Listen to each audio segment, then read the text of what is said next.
올 시즌 가장 강력한 겨울 폭풍이 남가주를 덮치면서 캘리포니아주와 LA시 카운티 당국이 일제히 비상사태를 선포했습니다.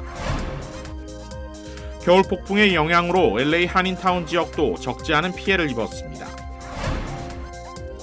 남미 칠레 중부에서는 산불이 100여 건 발생했는데 불길이 아직도 잡히지 않고 있는 가운데 120여 명이 사망한 것으로 알려졌습니다.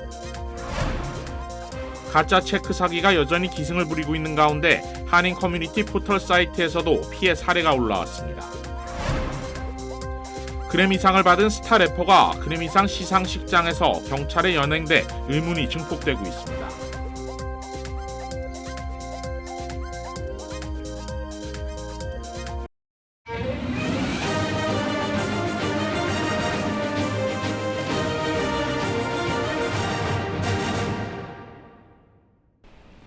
시청자 여러분 안녕하십니까? KBS 아메리카 뉴스입니다. 올 시즌 가장 강력한 겨울 폭풍이 남가주를 덮치면서 곳곳에서 피해가 속출했습니다.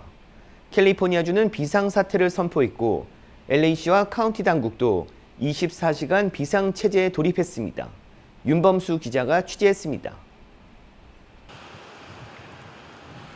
남가주를 강타한 폭우. 올 시즌 들어 최고치인 4에서 8인치의 비가 내렸고 일부 지역에선 10에서 11인치의 강우량을 기록했습니다.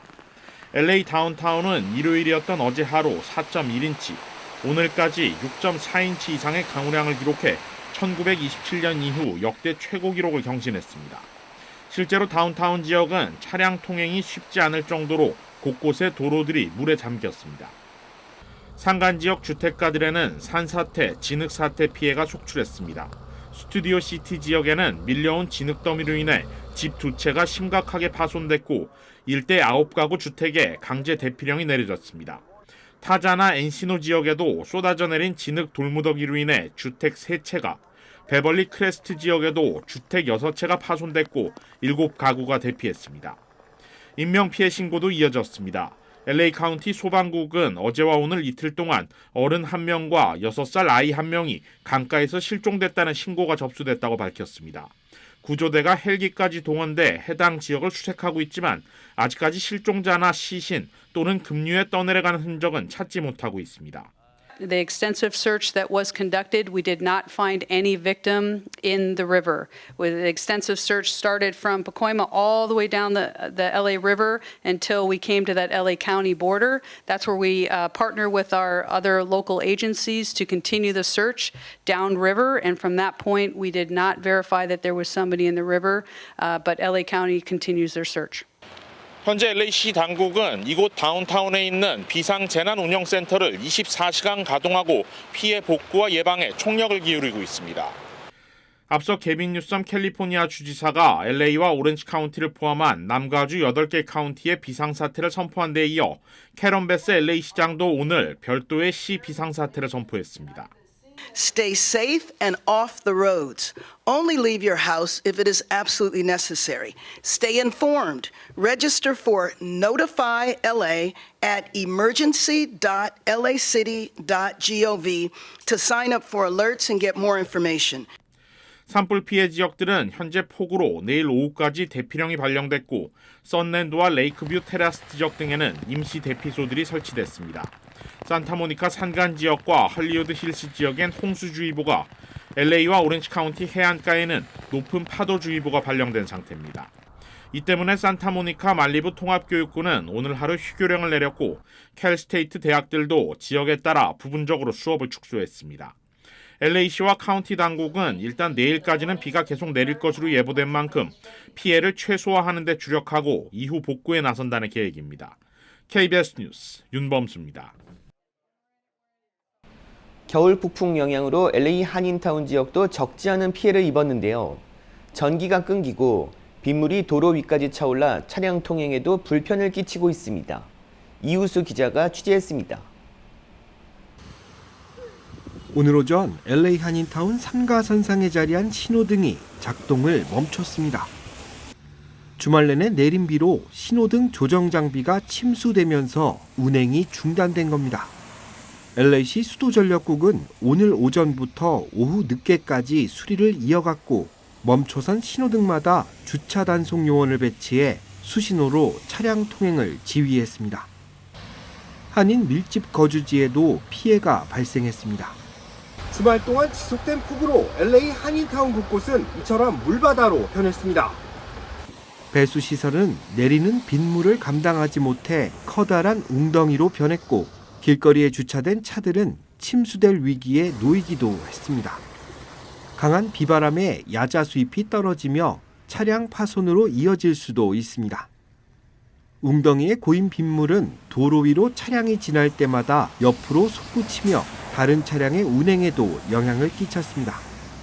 국립기상청은 오는 수요일쯤에나 남가주 지역이 겨울 폭풍 영향권에서 벗어날 수 있을 것으로 보고 있습니다.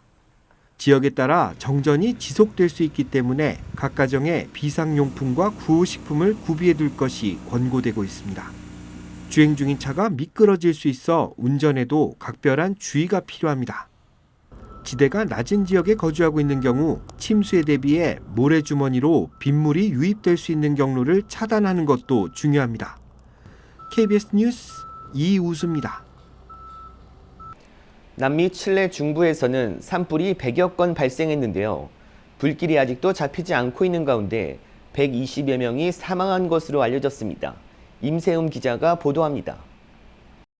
화려한 빛깔을 뽐내던 칠레 대표 휴양지는 온통 잿빛으로 변했습니다. 주택 지붕은 하나같이 화염 속에 무너져 내렸습니다. 건질 수 있는 세간살이라곤 타다 남은 접시가 전부입니다. Esto quedó destruido total. Aquí yo tenía todos mis implementos de soldadura, disco de corte. 길가의 차들은 뼈대만 남았고 용광로 같았던 불길에 철까지 녹아내렸습니다. 칠레 산불로 지금까지 100명 넘는 사망자가 확인됐습니다. 실종자 역시 수백 명에 달합니다. 현지 시각 4일 기준 165건의 산불이 난 걸로 집계됐습니다. 정부가 국가 비상사태를 선포하고 총력 대응에 불이 더 커지는 걸 막고 있지만 완전히 진화된 산불은 아직 4건뿐입니다. Va a crecer. Sabemos que va a crecer significativamente. 이번 산불은 남반구 칠레에 36, 7도를 넘나드는 폭염이 이어지면서 시작됐습니다. 칠레를 포함한 남미는 지난해 8월 한겨울인데도 30도 넘는 고온 현상을 겪기도 했습니다.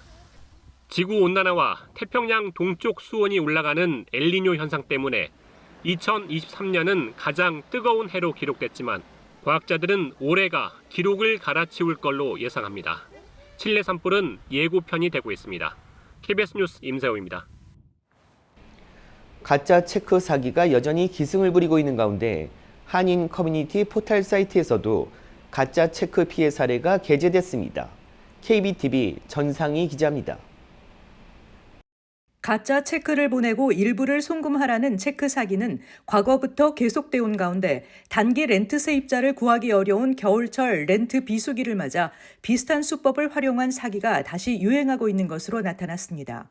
지난해 12월부터 약 한 달 동안 한인 커뮤니티 포털 사이트에는 가짜 체크로 인해 피해를 입었거나 피해를 입을 뻔한 이들의 사례가 4건에서 5건 올라왔습니다. 수법은 모두 비슷했지만 접근 방식은 다양했습니다. 방학 기간 인턴 혹은 단기 일자리를 알아보는 학생들에게 일자리 제안을 하고 체크로 임금을 일부 선입금하거나 중고거래 웹사이트에서 물건을 구매하는 척하며 가짜 체크를 보내는 등으로 나타났습니다. 특히 온라인 거래를 주로 이용하며 체크 사용이 익숙하지 않은 G세대 직장인 혹은 학생들이 조급한 마음에 쉽게 피해를 입게 될 가능성이 높다는 것입니다. 뉴욕시 맨해튼에 거주하는 20대 직장인 조모 씨는 지난달 한인 커뮤니티 포털 사이트에 거주 중인 방에 단기 렌트 광고를 냈고 현재 한국에 있는데 뉴욕에 도착해서 거주할 장소를 찾고 있다는 여성과 수차례 연락을 주고받았으며 보증금을 체크로 보내겠다는 여성의 요청을 받아들였습니다. 이 여성이 운전면허증 사진까지 전송하자 계약을 결심하고 며칠 후 $1,950인 디파짓 액수보다 $1,050가 많은 $3,000 체크가 도착했는데 여성은 실수로 잘못된 금액을 송금했다며 차액을 돌려달라고 조 씨에게 요청했습니다. 조 씨는 끈질긴 요청에 우선 여성에게 차액을 입금했고 얼마 후 은행으로부터 보증금 체크가 바운스 처리된 것입니다. 이후 여성과 연락이 끊긴 조 씨는 $1,050를 돌려받을 수 없었습니다. 또 브루클린에 거주 중인 한 한인 학생은 학비가 많이 들어가는 상황에서 방학 기간 전문적인 인턴십 제안을 받아 솔깃했다며 지난해 비슷한 피해 사례가 있었다는 얘기를 친구로부터 전해 듣지 않았으면 속수무책으로 당할 뻔했다고 밝혔습니다. 연방거래위원회는 가짜 체크를 받은 후 상대가 요구하는 차액을 송금하면 돌려받기 쉽지 않지만 사기임을 감지한 후 즉시 송금업체에 연락해 사기 사실을 신고하면 피해를 되돌릴 가능성도 있다고 설명했습니다. KBTV 뉴스 전상입니다. 콜로라도주 덴버에서 파티 도중 총격 사건이 발생해 2명이 숨지고 4명이 다치는 일이 벌어졌습니다.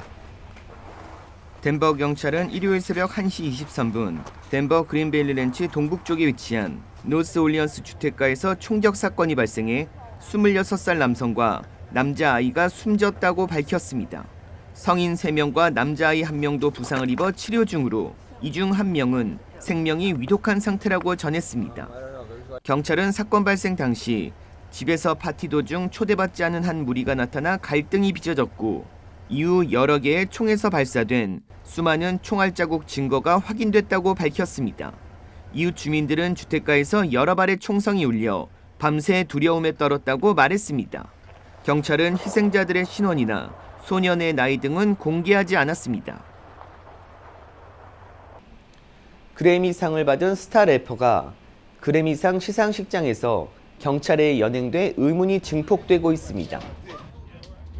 그래미상 시상식이 진행된 LA 다운타운 크리프토닷컴 아레나에서 래퍼 킬러 마이크가 상을 받은 직후 LA 경찰에 연행됐습니다. 경찰은 킬러 마이크를 연행하다 그의 팔에 수갑을 채워 경찰서로 이송했습니다. 아직 체포된 이유는 알려지지 않은 가운데 경찰은 흑인 남성 1명을 연행해 구금했다고만 발표했습니다. 시상식에서 킬러 마이크는 최우수 랩 퍼포먼스, 랩송, 랩 앨범 등 3개 부문을 수상하는 영예를 가졌으나 곧바로 경찰에 체포돼 의문을 자아내고 있습니다. 텍사스 주지사를 비롯해 공화당 출신 주지사들이 텍사스주에 모여 바이든 대통령의 이민 정책을 정면으로 성토하고 나섰습니다. 어제 텍사스주 리오그란데 강변에 위치한 셀비 공원에서 그레이 에버 텍사스 주지사와 테네시, 아칸소, 조지아주 등 14명의 공화당 주지사들이 모여 헌법상 보장된 권리를 유지할 수 있도록 함께 싸우고 국가가 모든 유형의 위협이나 침략으로부터 방어할 수 있다는 크고 명확한 메시지를 보내기 위해 여기에 모였다고 밝혔습니다. 에버 텍사스 주지사는 주 방위군은 이 노력을 확대하기 위해 작전을 수행하고 있고 주 방위군의 국경 수비 업무를 확대할 것이라고 선언했습니다. 또 에버 주지사는 바이든 대통령이 미국의 법을 집행할 책임을 완전히 포기했다고 주장했습니다.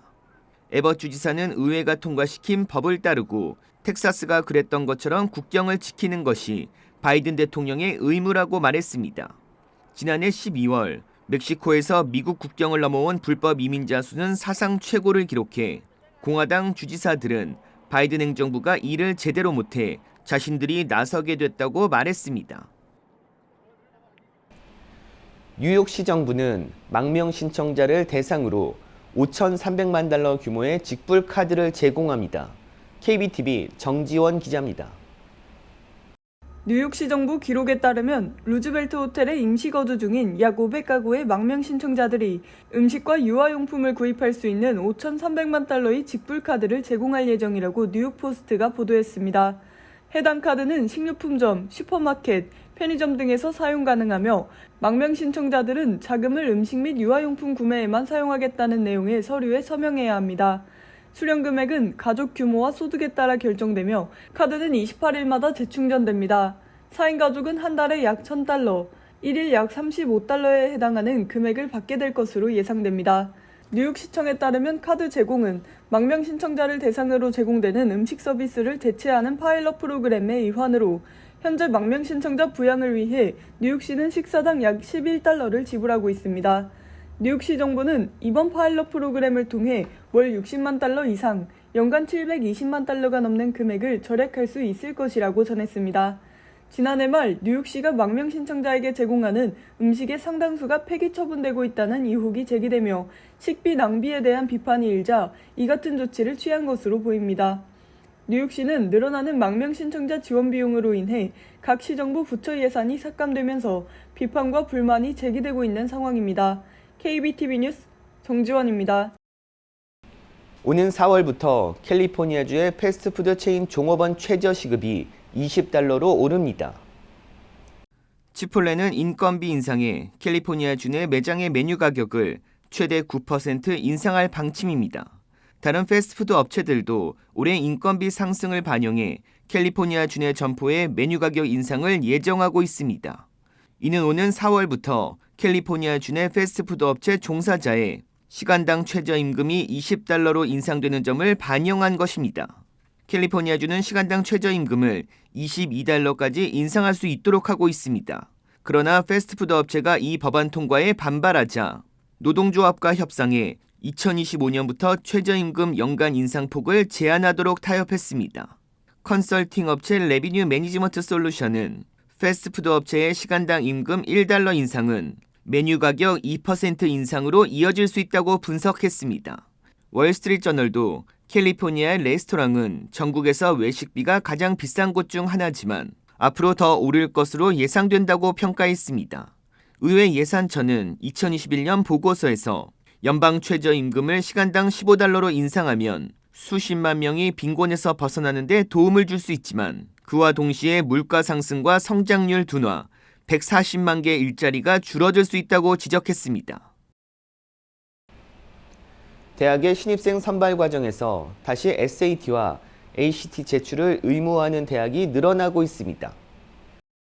다트머스대가 내년 신입생부터 대학 입학 자격시험 SAT와 대학 입학 학력고사 ACT 제출을 요구하기로 결정했습니다. 지난 2020년 코로나 사태 이후 방역상의 이유로 요구하지 않았던 대학들이 늘었지만 다시 SAT와 ACT 점수를 제출로 돌아가는 것입니다.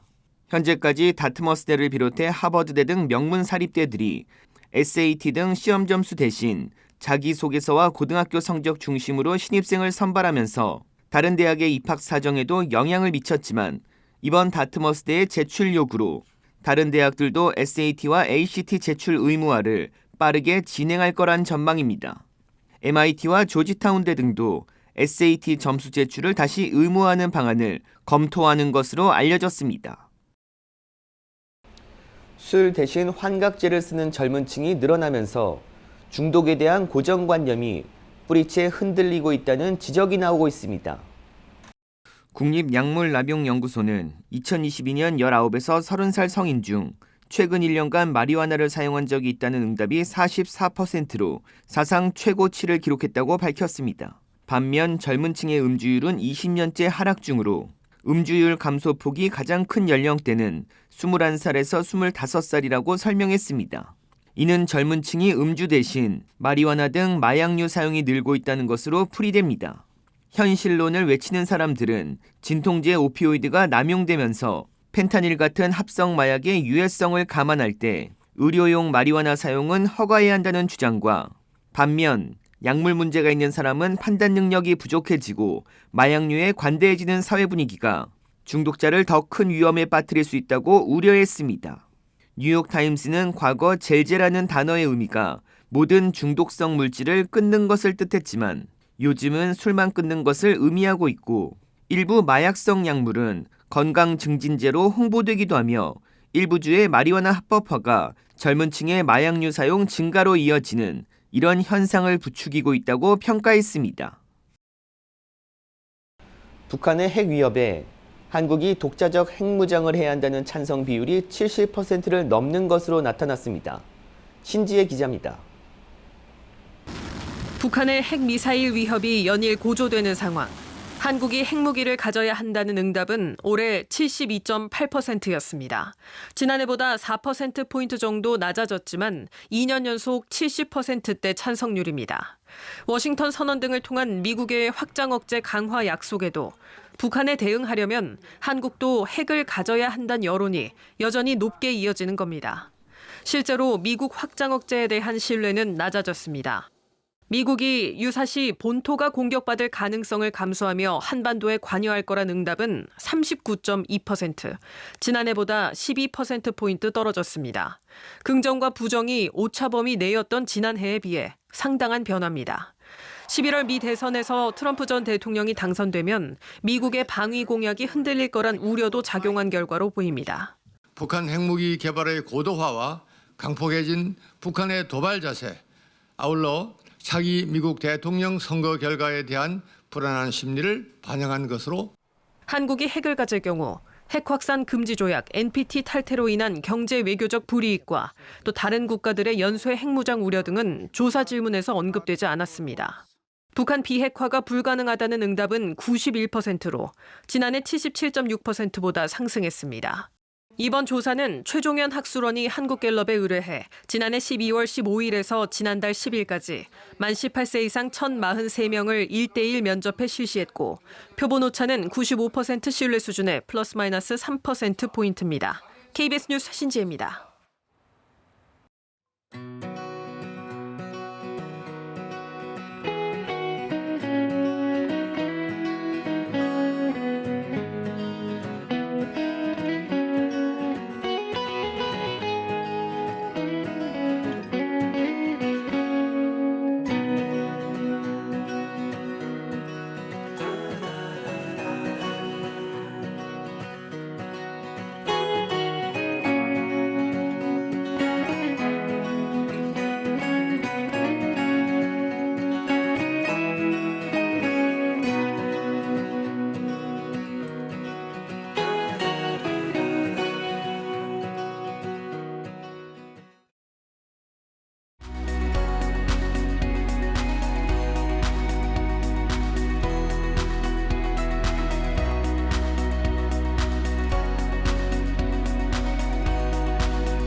KBS 아메리카 뉴스 마칩니다. 시청해 주셔서 고맙습니다.